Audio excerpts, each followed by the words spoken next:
Bismillahirrahmanirrahim. Betul. Bismillahirrahmanirrahim. Qala al-muallifu As-Sayyid Hasan bin Ahmad bin Muhammad Al-Kaf fi kitabihi At-Taqriratu As-Sadidatu rahimahullahu ta'ala wa nafa'na bihi wa bi'ulumihi fiddin wa dunya wal akhirah. Amin. Halaman 60 buka. Kelima. Apa maksud kelima ini? Rukun. Rukun apa? Rukun wudu. Rukun wudu yang kelima. Maksudnya gitu. Kelima. Rukun wudu kelima. Membasuh kedua kaki hingga kedua mata kaki. Mata kaki, biar orang Banjar tuh buku lali. Buku lali. Tahu buku lali? Buku lali, tapi lali itu maksudnya ya lali, bodoh, lupa. Kemanapun kaki ditendang, lali, buku lali itu ikut. Nendang bola kena, dia pakai buku lali. Ya, pakai sepatu kena, dia buku lali. Masuk ke got ikut juga dia, buku tapi lali. Nggak tahu jati dirinya dia, jadi ikut-ikutan terus. Nah, buku lali jangan orang Banjar. Jadi kalau berwudu, rukun yang kelima adalah membasuh kaki dari ujung-ujung jari kaki sampai ke mata kaki. Lewatin mata kakinya. Lewatin sesenti kah, 2 senti dilewatin dari mata kaki itu. Kalau bisa sampai setengah betis. Dan kalau mau sempurna lagi sampai ke mata kaki adalah 2 tulang yang nampak menonjol di antara telapak kaki dan betis. Jadi mata kaki itu perbatasan, la ilaha illallah. Perbatasan dia. Perbatasan antara betis dengan antara telapak kaki dengan betis. Sebenarnya mata kaki itu tidak wajib dibasuh, tapi kalau nggak dibasuh bagaimana mungkin? Ma la yatimul wajibu illa bihi fahuwa wajib. Sesuatu lebihan itu, sesuatu yang tidak bisa sempurna dengan adanya lebihan, maka lebihan itu hukumnya wajib. Susah untuk memperkirakan kalau seandainya orang itu berwudu cuman pas-pasan pakai dengan sampai mata kaki. Kalau dia rata mungkin pas saja, tapi ketika dia bengkokkan betisnya ke atas umpama, yang tadi kulitnya rata, ketika ditarik ke atas akhirnya nggak rata lagi, sehingga yang tadinya basah ternyata nggak basah. Nah, makanya melebihkan sedikit di atas mata kaki hukumnya wajib, sesenti lah tambahkan. Afdalnya sampai setengah betis, dan sempurnanya adalah sampai ke lutut. Tapi jangan juga lutut kamu wudu di situ, nunjukkan lutut kamu yang hitam, yang penuh dengan paku picik begitu. Haram hukum, nggak boleh menampakkan paha di depan umum. La ilaha illallah.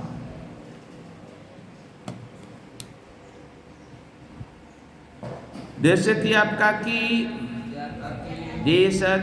kaki terdapat 2 mata kaki.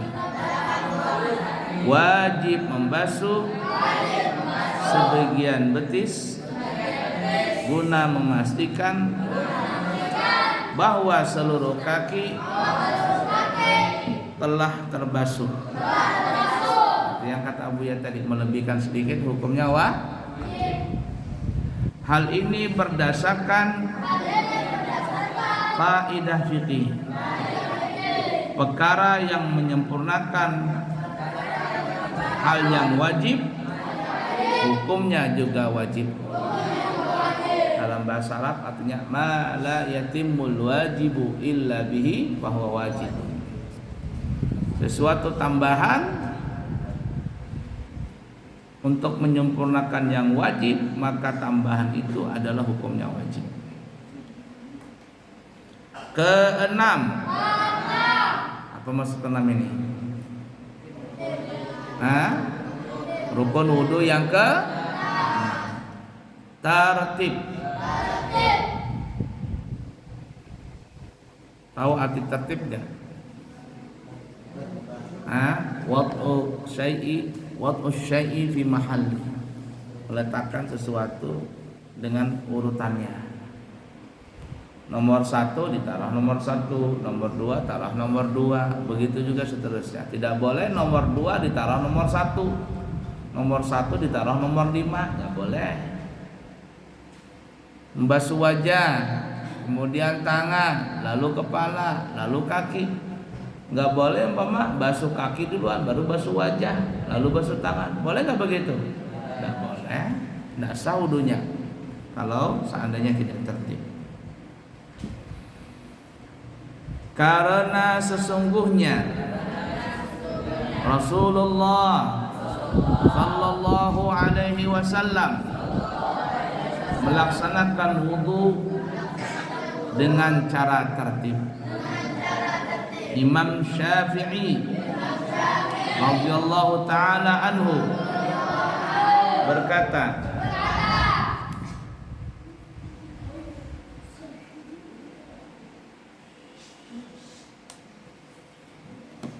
sesungguhnya Allah Subhanahu wa taala menyebutkan anggota yang diusap di antara dua anggota yang dibasuh itu karena faedah tertib. Maksudnya apa ya? Di antara dua yang dibasuh ada yang diusap. Apa itu maksudnya?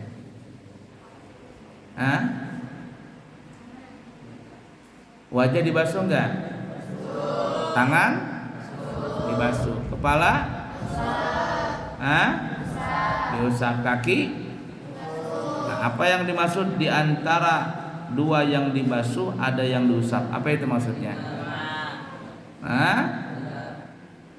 Di antara dua yang dibasuh ada yang diusap. Apa itu?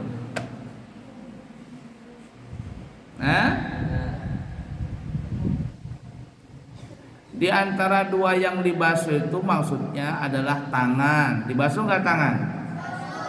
Kaki dibasuh enggak? Di antaranya apa itu? Di antara tangan dengan kaki apa itu? La ilaha illallah. Kepala.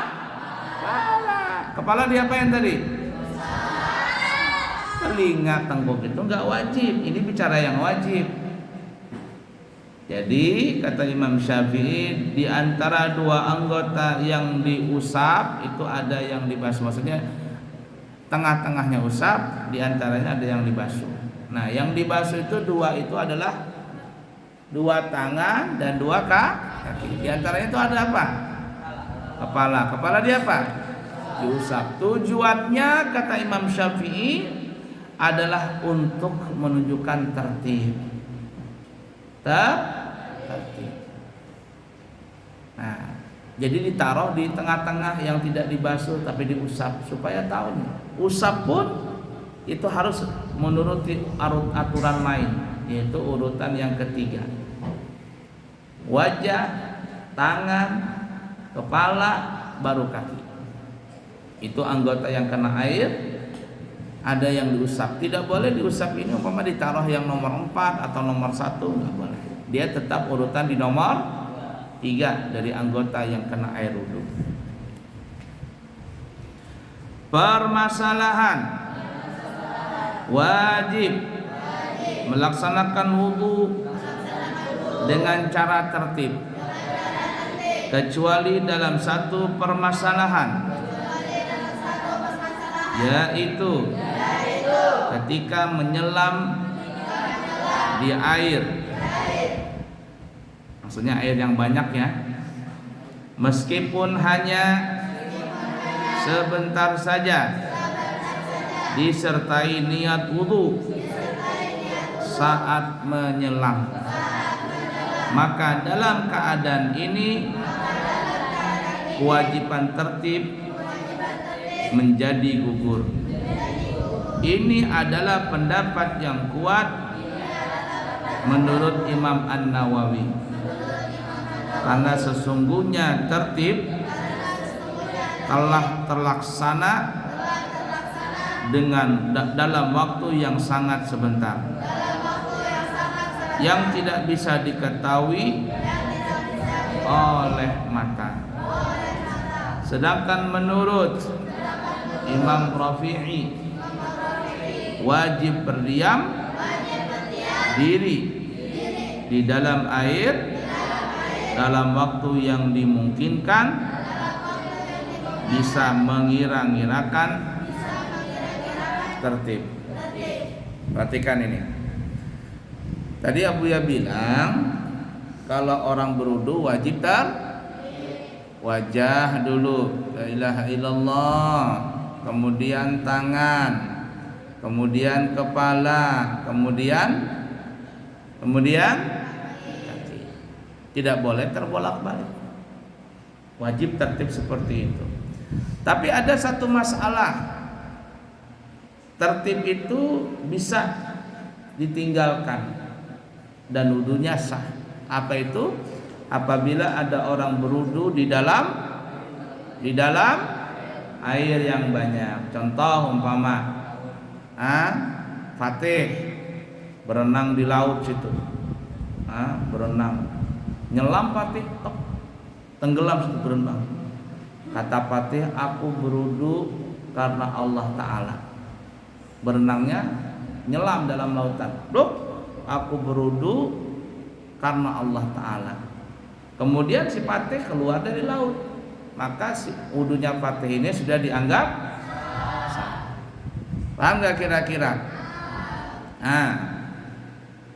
Jadi berenang di lautan atau di Sungai Mahakam, ikram ke Sungai Mahakam, berenang, tuh masuk akram ke dalam Sungai Mahakam, pluk, gaya batu, tahu gaya batu? Gak muncul. Bak, tenggelam si Ikram, loh, kata Ikram, aku mau wudu. Ikram niat dalam hati, aku niat wudu karena Allah Ta'ala. Tapi dalam air nih, loh begitu. Muncul Ikram, terapung dia, karena habis makan ngapung, ngung. Sah nggak wudunya Ikram? Sah. Nah, cuma satu masalah itu, boleh meninggalkan tertib apabila ada orang berwudu di dalam air yang banyak. Nah, cuman masalahnya ada beda pendapat. Imam Nawawi itu tidak mensyaratkan lama. Pokoknya kalau tenggelam dalam air, nyelam lalu niat wudu, aku niat wudu karena Allah Ta'ala. Walaupun cuma 1 detik, 2 detik, 3 detik, cek, keluar dari sungai tadi sudah sah. Tapi Imam Rafi'i mengatakan wajib untuk bertahan dulu dalam air yang sekira-kira dia bisa menyempurnakan tertib. Dulu Abuya kalau di sungai mandi begitu, wudu, nyelam gitu, tok, wudu dalam air. Aku niat wudu karena Allah Ta'ala. Dalam air gini basuh muka, tangan, kepala, kaki, tak sudah naik. Paham nggak kira-kira? Di Hadramaut itu sering anak-anak santri mandi di kolam renang. Santri itu sering mandi di kolam renang, nyewa kolam renang, ya, di Masbah namanya, berenang, mandi di kolam renang. Nyelam sudah mau selesai nih ya, sudah waktunya berhenti, waktunya sudah mau ditutup kolam renangnya. Dah, terakhir masuk dalam air, Langsung niat, aku niat wudu karena Allah Ta'ala.